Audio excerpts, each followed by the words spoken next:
میرا دعویٰ یہ ہے کہ نبوت کا سلسلہ جو نبی صلی اللہ علیہ وسلم کا ہے وہ اس طرح ہر لحاظ سے ختم نہیں ہو جس طرح آپ دعویٰ آپ کرتے ہیں، اور نبوت میں کی یہ تعریف کریں، ثابت کروں گا قرآن.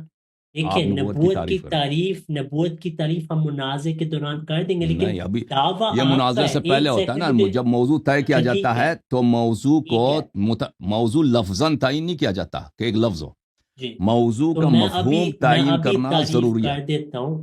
کر میں لو. تعریف کر دیتا ہوں. تعریف جو ہوتی ہے وہ کسی کتاب سے میں کروں گا نا، تو میں آپ کو بتاتا ہوں، لیکن اس سے پہلے آپ آپ یہ اپنی بات بھی، تعریف کریں کہ میں آپ کے بات کر رہا ہوں، نزدیک میں نبوت کرنے کس چیز لگا کو ہوں نا، کہتے ہیں. میں کرنے لگا، مجھے وقت دے، میں تعریف کر دیتا ہوں.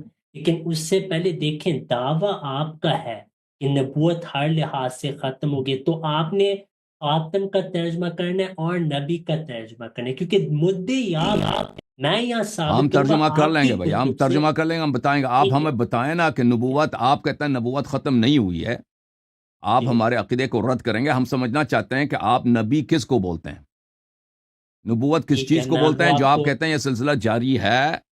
لفظ پہ تو نزاع نہیں، یہ مفہوم پہ نزاع ہے. اصل چیز مفہوم ہے. ٹھیک ہے مفہوم کی جی آپ وضاحت کریں کہ نبوت آپ کس کو کہتے ہیں، نبی کون ہوتا ہے. بسم اللہ. ٹھیک ہے.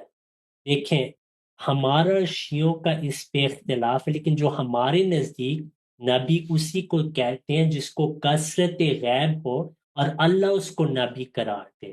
یہ نہیں ہم کہتے کہ جس کو بھی غیب کی خبر ہو وہ آٹومیٹک نبی ہو جاتا ہے. اللہ جس کو نبی کہ وہ نبی ہوگا.